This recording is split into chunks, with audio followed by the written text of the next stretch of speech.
नमस्कार दोस्तों, पीडब्ल्यू ज्ञान कोश पर एक बार फिर से आपका बहुत बहुत स्वागत है। दोस्तों, पिछले 2-3 दिन से ये जो पिक्चर है ये बहुत ज़्यादा वायरल हो रही है, जहां पर कई सौ इंडिविजुअल्स ट्रांसपोर्ट का वेट कर रहे हैं कि भाई कोई भी हमें हमारे ठिकाने तक पहुंचा दे। एक्चुअली ये वेट कर रहे हैं अपने होम टाउन को रिटर्न करने के लिए। तो मामला कुछ ऐसा है कि इन्फोसिस ने अभी मास ले ऑफ किया है, 400 लोगों को नौकरी से निकाल दिया है। और इसके पीछे मेन कारण बताया जा रहा है कि बोले इन लोगों के द्वारा असेसमेंट टेस्ट है वो पास नहीं किया गया। तो यहां पर एक बात तो हमें समझनी होगी कि जिस तरीके से अभी रिसेंट टाइम में आईटी सेक्टर में रिसेशन का माहौल जो बना था, जिसके चलते यूएसए में भी बड़ी बड़ी कंपनियों ने फायर करने का जो प्रोसेस था वो स्टार्ट किया था, अब उसका एक इफेक्ट इंडिया में भी देखने को मिल रहा है। ये हुआ कुछ ऐसा कि यहां पर आप देखोगे कि इतना ज्यादा रिग्रेस प्रोसेस इन कंपनियों ने डेवलप कर लिया है, जहां 2022 तक के जिन लोगों को भी मौका मिला है ना इन कंपनियों में एंटर होने का, उनके लिए एकदम स्ट्रक्चर्ड प्रॉपर मैनर में ट्रेनिंग का प्रोसेस हुआ करता था, जिसमें लर्निंग और फिर टेस्ट, 3 लेवल का असेसमेंट होता है। फिर उसके बाद में ओवरऑल ऑन बोर्ड कर लिया जाता है। दैट मीन्स आपको पक्का नौकरी दे दी जाती है। बट अभी जब से आप देखो कि 2022 के बाद में एक तो सीधा रिक्रूटमेंट हुआ 2024 में, 2023 में तो कुछ रिक्रूटमेंट ही नहीं हुआ। 2022 में 700 के लगभग लोगों को रिक्रूट किया था और अभी तक भी उनको ऑन बोर्ड नहीं किया गया है, एंड ऑफ 2024 तक भी। और 2024 में न्यू रिक्रूटमेंट होती है। 2022 और 23 के बीच में रिसेशन का माहौल बना, फिर थोड़ा सा ग्रेजुअल प्रोसेस इन्होंने स्टार्ट किया कि चलो ठीक है अब थोड़ा नए लोगों को भी हम रिक्रूट कर लेते हैं। तो अल्टीमेटली इन्होंने जब रिक्रूटमेंट स्टार्ट की तो 930 के लगभग इंडिविजुअल्स को इन्होंने रिक्रूट किया 2024 अक्टूबर में। अब उनका जो ट्रेनिंग प्रोसेस था वो कंटिन्यू चलता रहा। अब उसी दरमियान आप क्या देखते हो कि उन 930 में से 400 ट्रेनीज को साफ साफ ये कह दिया कि कैंपस को इमीडिएटली खाली कर दो। और सबसे इंटरेस्टिंग बात क्या रही है कि एक इंडिविजुअल जो एम्प्लॉई थी, ठीक है, ट्रेनी थी, उसने ये कहा कि मैं मध्य प्रदेश से हूं और मैं कैसे वहां पर पहुंच पाऊंगा, ठीक है ना, मैं अपने होम स्टेट में पहुंचने के लिए मुझे टिकट सगार ये देखना पड़ेगा, मैं कैसे जाऊंगा। तो बोले कि नहीं, अब आप you are no more part of the company, so you have to leave. तो ऐसी परिस्थितियां भी वहां पर प्रेशर वाली कंडीशन क्रिएट कर गई। और इसका नतीजा यह हुआ कि शुरुआती तौर पर जो आईटी प्रोफेशनल्स थे उनके करियर के अंदर एक बहुत बड़ा, कहते हैं ना, भूचाल सा आ गया। अब वैसे देखा जाए तो इनका ऑफर लेटर जो था वो 2024 का था, बट अगेन जिस प्रोसेस को पहले फॉलो किया जाता था उस प्रोसेस की बजाय एक तो अब की बार डिफिकल्ट और रिग्रेस प्रोसेस इन्होंने फॉलो किया है। और रही सही में यहां पर एक मौका तक भी नहीं दिया गया, एकदम आप देखो कि एक ओवरनाइट रात तक भी नहीं रुकने दिया कैंपस में।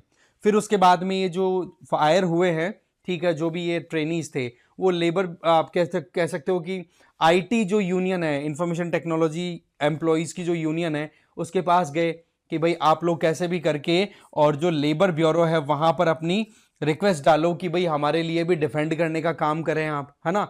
तो ऐसे में फिर फाइनली इन्फोसिस का जो आप कह सकते हो मैनेजमेंट जो ग्रुप था उसके साथ में एक मीटिंग ऑर्गेनाइज होती है। मीटिंग की डेट थी 7 फरवरी, अभी कल परसों जो गई है, ठीक है। उसमें 50 जनों को अलाउ तो किया डिस्कशन के लिए, बट आप देखोगे कि जिस रूम में डिस्कशन करने के लिए बुलाया गया ना, वहां पर सिक्योरिटी थी बाहर, तो सिक्योरिटी गार्ड्स, और अंदर बोला बाउंसर्स को डिप्लॉय कर रखा था कि कहीं पर सिचुएशन वॉलेटाइल हो जाए तो कंट्रोल तो कर लें। इतना ज्यादा एक तरीके का सिनेरियो जो था वो ग्रेवर सिचुएशन में जाता हुआ दिखाई पड़ा, राइट। अब आप देखो, फोन भी अलाउ नहीं किया, वहां पर सिक्योरिटी की डबल लेयर तक बना दी। तो ये चीजें, और उसके पहले जब एंटर कर गए थे वो 50 जने मीटिंग के अंदर डिस्कशन के लिए कि हाँ भाई हमें क्यों फायर किया जा रहा है, क्या इसके लिए कोई ऑल्टरनेट भी नहीं है क्या हमारे पास में। तो उनसे पहले 50 जनों से एंटर होने से पहले कॉन्फिडेंशियलिटी क्लॉजेस, दैट मींस एक प्रॉपर एग्रीमेंट साइन कराया कि आप लोगों से जो बातचीत हो रही है उससे रिलेटेड आप बाहर जाकर के रिवील नहीं करोगे चीजों को। तो ये अपने आप में आप देखोगे कि यूनियन की तरफ से जब डिस्कशन कंप्लीट हो गया और जब इमीडिएटली कहा ना कि 6 बजे शाम को ही खाली करके चले जाओ, तो बोले ये एक ग्रेव एक्सप्लॉइटेशन का केस है और गवर्नमेंट को यहां पर एक स्ट्रिक्ट एक्शन लेने की जरूरत है इन आईटी फर्म्स के ऊपर, क्योंकि अल्टीमेटली वर्कर्स की डिग्निटी और राइट्स को अपहेल्ड करने की रिस्पॉन्सिबिलिटी गवर्नमेंट पे भी जाती है। अब गवर्नमेंट के मामले की तरफ जब बातचीत होगी वो तो आगे का हम देखेंगे, बट इन्फोसिस की तरफ से क्या कहा गया, तो इनका ये कहना है कि बोला हमारा हायरिंग प्रोसेस बड़ा रिग्रेस है, हम जितने भी फ्रेशर्स आते हैं उनको एक फाउंडेशनल ट्रेनिंग के थ्रू जाना होता है हमारे यहां पर मैसूरू कैंपस में, और एक प्रॉपर असेसमेंट जो 3 स्टेजेस का होता है उसको क्लियर करते हैं, उनको हम फिर ऑन बोर्ड लिया करते हैं। तो 3 अटेम्प्ट्स का मौका दिया जाता है और 3 अटेम्प्ट्स में कोई पास कर ले तो ठीक है, नहीं करे तो फिर उसके बाद में फिर उसको कॉन्ट्रैक्ट में पूरा प्रोसेस बताया हुआ रहता है कि भाई आपको फिर हम फायर कर देंगे। तो यहां तक तो इन्फोसिस ने ये कह दिया अपनी तरफ से कि जी हमने हमारी तरफ से एक एक चीज क्लियर कर रखी है। बट अगेन पिछले 2 दशकों के कंपैरिजन में अभी का जो प्रोसेस है ना वो ज्यादा डिफिकल्ट बनाया गया है, और यही बात यहां पर ये जो 400 जनों को निकाला गया है ना उनके द्वारा कहा गया। अच्छा, एक बड़ी इंटरेस्टिंग चीज ये भी आ रही है कि अभी जिस टेस्ट के बेसिस पे 400 को निकाला है ना उसमें फर्स्ट जो अटेम्प्ट दिया था उनमें तो 160 जनों ने पास किया, सेकंड अटेम्प्ट में 140 जनों ने पास किया। अभी भी बोला है अभी भी हमारे बैच के 450 इंडिविजुअल्स ऐसे हैं जिनको थर्ड अटेम्प्ट का मौका मिलेगा, और वो मिलेगा 14 फरवरी को। तो ऐसी परिस्थितियों में बोला सिचुएशन बहुत ही ज्यादा कहते ना कि प्रॉब्लम वाली बनी हुई है। एक तरफ तो हमें पता है कि आर्टिफिशियल इंटेलिजेंस के चलते कोडिंग और ये सारी चीजें इतना ज्यादा इजी होती हुई दिखाई पड़ रही है, जिसके चलते कहीं ना कहीं जो बेसिक कोडर्स हैं, कोड कर सकते हैं, उन लोगों को इतना मौका नहीं मिल रहा अपनी जॉब बचाने के लिए, और वहीं पर यहां लगातार फायरिंग होती हुई दिखाई पड़ रही है। राइट, तो ये एक मामला अपने आप में बड़ा हाईलाइट हुआ, क्योंकि अभी आपको पता है कुछ समय पहले ही नारायण मूर्ति जी जिन्होंने इन्फोसिस को फाउंड किया था, को फाउंडर रहे हैं, ठीक है, उनके द्वारा यह कहा जाता है कि हफ्ते के अंदर ज्यादा भी नहीं तो 70 घंटे तक काम करवाना चाहिए एम्प्लॉइज से, या करना चाहिए एम्प्लॉइज को। तो उस बात को लेकर के बहुत ज्यादा बैकलैशेस उनको भी झेलने पड़े थे। अब इन्फोसिस एक बार फिर से हाईलाइट हो गया। अब आप यहां पर देखो कि सोशल मीडिया पर किस तरीके के मैसेज आ रहे हैं कि ये वाकई में कितनी ज्यादा क्रूएलिटी है, और इसके पीछे मेन कारण बताया जा रहा है। बोला इलॉन मस्क जैसे इंडिविजुअल्स ने इस चीज को बोला फैशनेबल बना दिया नौकरी से निकालना।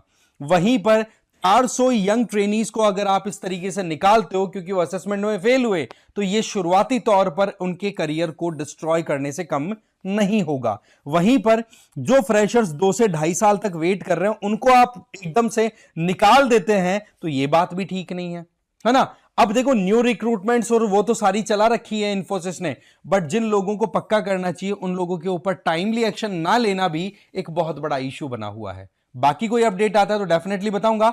बाकी आपकी राय अपनी कमेंट बॉक्स में जरूर शेयर करें। इसके अलावा PWI के द्वारा जो कोर्सेज चलाए जा रहे हैं वो मैं बता दूं। देखो, प्रीलिम्स के हिसाब से 2025 के लिए 2.0 रन कराया जा रहा है, प्रीलिम्स पावर प्रेप, ठीक है। इसमें आपकी पढ़ाई भी हो जाएगी, कोर्स भी है, और साथ ही साथ आपकी रिग्रेस प्रैक्टिस भी होगी, टेस्ट सीरीज भी इसमें इंक्लूडेड है। रेट आपकी 8,000, इसमें ये सारी चीजें आपको दे दी जाएंगी। ये ऑनलाइन रहेगा, इंग्लिश में रहेगा। हाँ, टेस्ट सीरीज आपकी फिर भी ऑनलाइन ऑफलाइन दोनों में से जो आप एक्सेस करना चाहे वो ले।